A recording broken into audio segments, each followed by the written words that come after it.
Président, Sa Majesté le Roi du Maroc,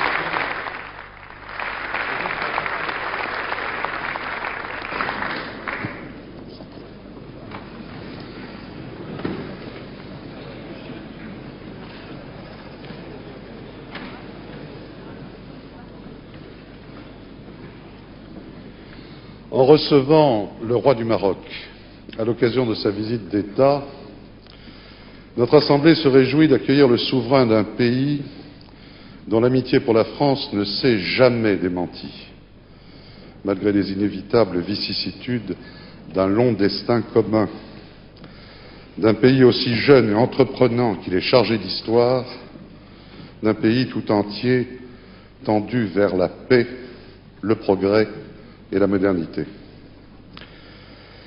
Mais comment, sire, ne pas évoquer en ces instants la haute figure de votre père, restaurateur de l'indépendance du Maroc?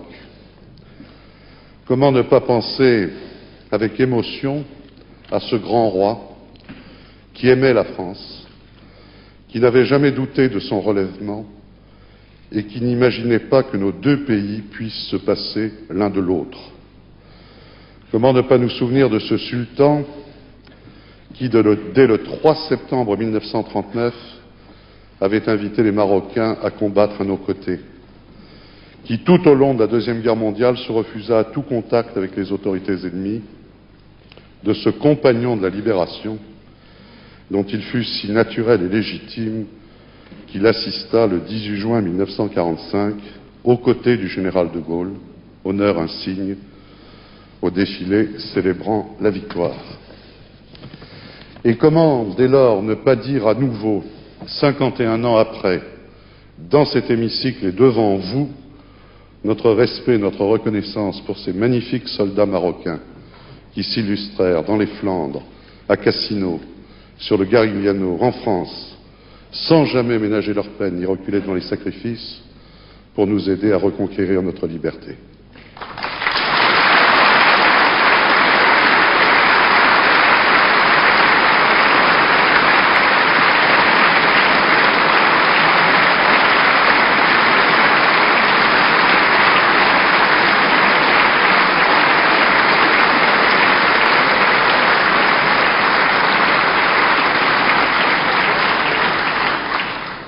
Vous êtes, il est vrai, sire, à la tête d'un grand peuple fier et courageux, d'un peuple ouvert aussi, chaleureux, héritier d'une grande culture à la fois arabe, africain et pleinement méditerranéen.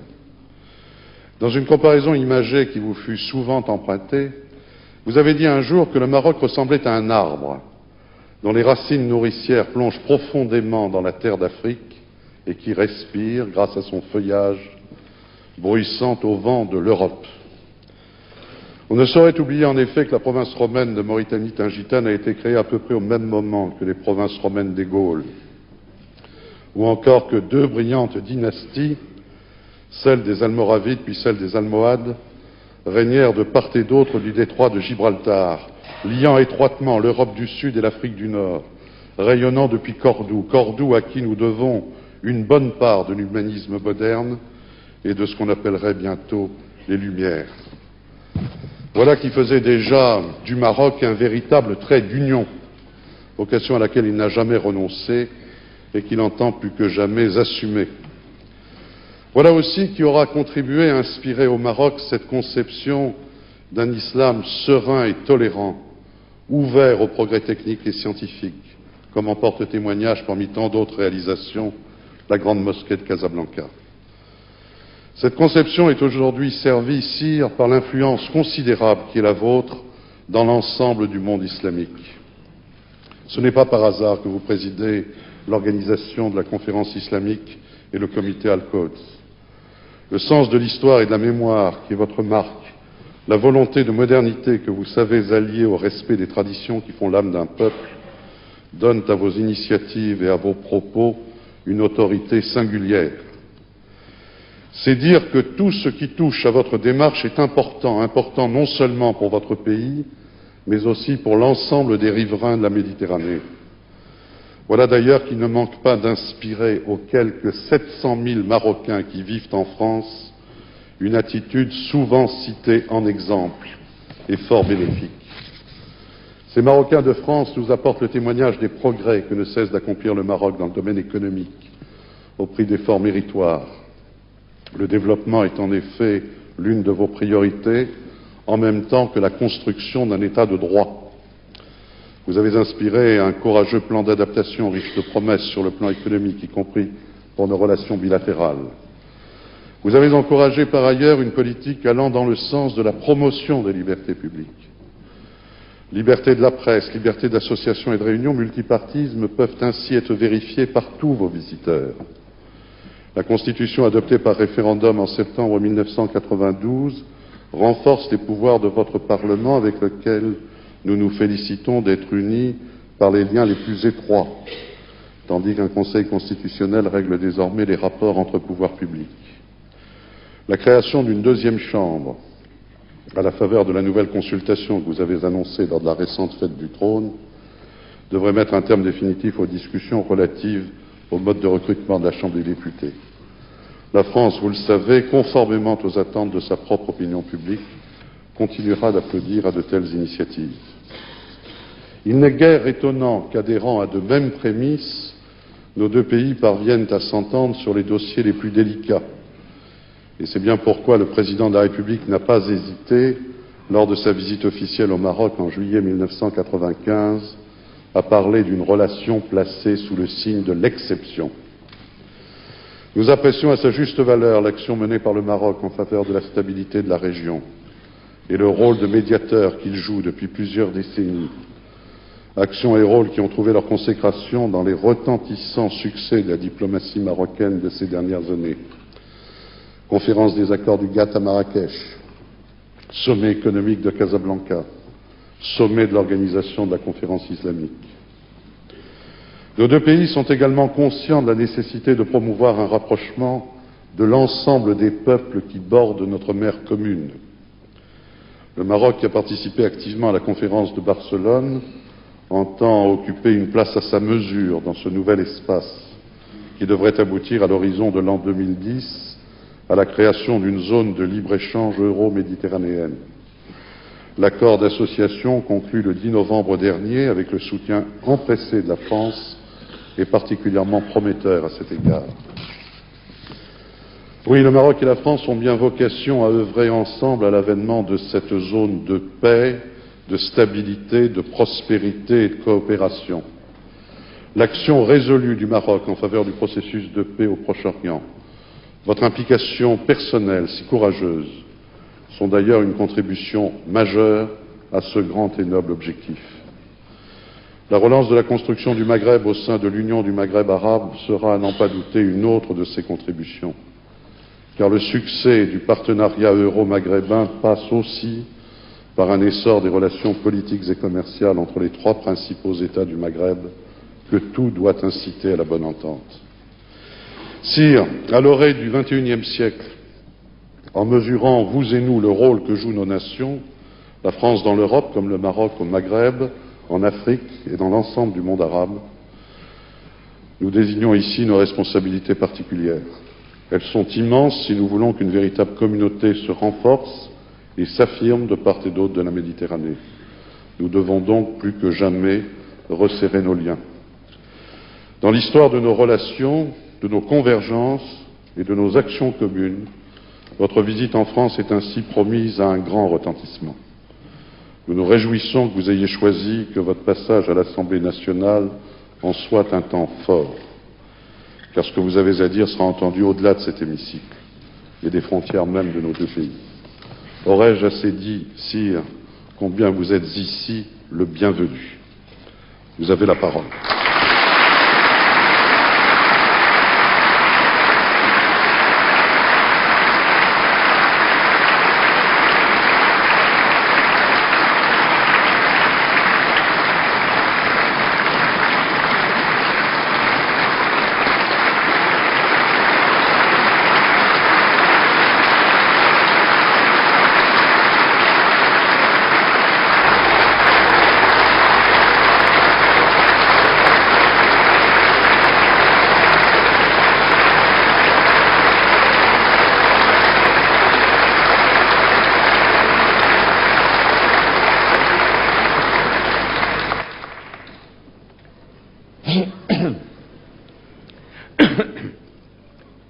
الحمد لله والصلاة والسلام على مولانا رسول الله وآله وصحبه. Monsieur le Président, Mesdames et Messieurs les députés, l'invitation que j'ai reçue du Président de l'Assemblée nationale appelle de ma part un remerciement chaleureux. Je l'ai comprise comme un signe de profonde amitié entre nos deux peuples. Je voudrais saisir cette occasion pour souligner les multiples qualités du président, M. Philippe Séguin, homme politique de talent et de conviction.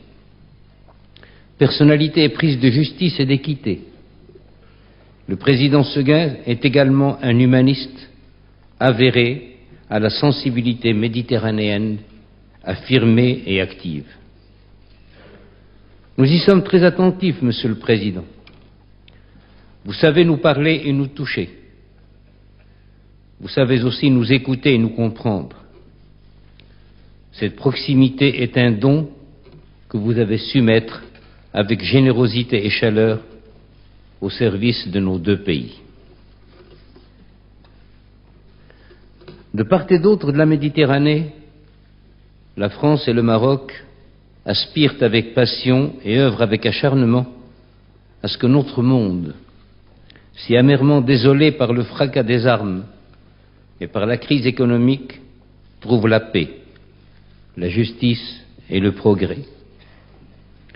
Et je me sens en ce lieu en communion avec les représentants de la nation française et je crois qu'avec l'aide de Dieu, ensemble, nous réussirons. Mon propos pourrait s'arrêter là, tant la communauté d'esprit qu'il implique et la confiance réciproque qui le justifie sont évidentes. Et si je le prolonge pendant quelques instants, c'est parce que l'enceinte où je suis accueilli m'incite de façon quasi irrésistible à une réflexion. Récemment, votre auguste Assemblée a voté une révision constitutionnelle réformant le système des sessions et élargissant le champ du référendum. Du côté marocain, voici quelques années, en 92, la Constitution a été enrichie par la réaffirmation de l'attachement aux droits de l'homme tels qu'ils sont universellement reconnus, par la création d'un Conseil constitutionnel et par le renforcement des moyens de contrôle parlementaire sur le gouvernement. En ce moment même, se prépare une nouvelle révision tendant à créer une seconde chambre et à donner ainsi une nouvelle dimension à l'institution parlementaire. Elle accentuera encore notre décentralisation, notamment au plan régional. Ainsi, de part et d'autre, les constitutions et leur fonctionnement évoluent, non certes par plaisir du changement, mais parce que le temps passe, que la société change et que vivre, c'est s'adapter. Ne nous y trompons pas cependant. Il ne s'agit pas de nous copier les uns les autres. En matière de constitution, il n'existe pas de procédé industriel permettant de livrer des usines institutionnelles clés en main. La simple imitation serait stérile. Si l'on veut s'abandonner à la métaphore, mieux vaut voir chaque constitution comme un vêtement. Un vêtement se dessine et se coud en fonction des formes et des mesures de celui qui devra les porter. Bien plus, celui que l'on habille ne gardera pas immuablement la même silhouette. Les âges de la vie, l'état de santé, la condition physique appellent des corrections qui vont de la simple retouche à un changement d'habit. Peut-être un ironiste suggérerait-il qu'un vêtement est aussi une affaire de mode et qu'il ne faudrait pas faire subir aux institutions des mutations de pure fantaisie. N'y a-t-il pas quelque chose de cela dans l'appel si souvent entendu à la modernité? Il me semble que l'usage du terme modernité dans sa vie politique est matière mal entendue. Certains de ceux qui l'emploient paraissent croire que la modernité politique exige, en dépit de la géographie et de l'histoire, l'uniformité des institutions dans tous les États du monde. Ils se trompent. Ils se trompent, je l'ai déjà dit. D'autres, se croyant pluralistes, pensent au contraire que la modernité est hors d'atteinte pour les pays dans lesquels le respect de la tradition s'opposerait à tout changement réel. Ils ne se trompent pas moins. Cette antithèse mécanique entre le passé et l'avenir, Jean Jaurès l'avait dénoncée à l'avant en s'écriant, et je cite de mémoire, que le fleuve est fidèle à sa source quand il descend vers la mer. Moins éloquemment, hélas, je dirais qu'une communauté de valeurs, le principe démocratique, les droits de l'homme, le pluralisme, peut ressembler, sans se trahir et sans les trahir, des traditions différentes. Peut rassembler, sans se trahir et sans les trahir, des traditions différentes. C'est bien parce que les institutions politiques sont, comme les hommes, vivantes, qu'il faut ne pas les enfermer dans des textes immuables et rigides. Certes, le constitutionnalisme naissant, à la fin du XVIIIe siècle, avait rêvé de faire d'une Constitution un livre révélé, défiant le temps et l'histoire. Cependant, maints exemples, dont le vôtre et le nôtre, nous ont appris que, sans que changent à tout moment les règles du jeu politique, il existe dans chaque nation une capacité d'adaptation qui est riche de bons usages. Les textes ne doivent donc pas être immuables. Ils ne doivent pas davantage être rigides. Il faut certes une règle de jeu, mais elle n'est pas une fin en soi, et le jeu lui-même n'en est pas une simple application. Ce jeu est fait de rapports humains entre les gouvernés et les gouvernants, entre les individus et les groupes sociaux, entre le pouvoir central et les collectivités décentralisées. Ce n'est pas un jeu de robots. Aussi faut-il laisser à ceux qui le pratiquent une certaine liberté, un vrai pouvoir d'invention et, non certes contre les textes, mais à côté d'eux, faire place à ce que l'on appelle ailleurs les conventions de la Constitution. Une démocratie est par définition pluraliste. Elle suppose la pluralité des opinions et des partis, des organes de l'État, des niveaux d'administration, des entreprises publiques ou privées, des organisations sociales ou syndicales. Tour à tour, les divers acteurs politiques ont à faire entendre leurs voix qui sont distinctes et au besoin alternatives, pourvu que sur l'essentiel, c'est-à-dire l'indépendance et l'intégrité nationale, elles se retrouvent à l'unisson. Et quand il s'agit des plus grandes questions, ou lorsqu'il faut faire surgir une décision sur laquelle le gouvernement ou les représentants élus hésitent, le peuple lui-même, s'exprimant dans un référendum, vient couronner la panoplie des moyens d'adaptation. Telles sont les ressources du droit qui sont à la fois la racine et le fruit de la civilisation politique. Elle ne nous livre pas des modèles mais des expériences. Le profit en est partagé entre ceux qui les conduisent et ceux qui les observent. Monsieur le Président, Mesdames et Messieurs les députés, en vous soumettant cette réflexion sur l'évolution des institutions, j'ai voulu rendre hommage à votre Assemblée, organe et instrument majeur d'une constitution vivante, et répondre, pour le Royaume du Maroc, au message de l'authentique et cordiale amitié qu'à travers ma personne, mon pays a reçu. Je vous remercie.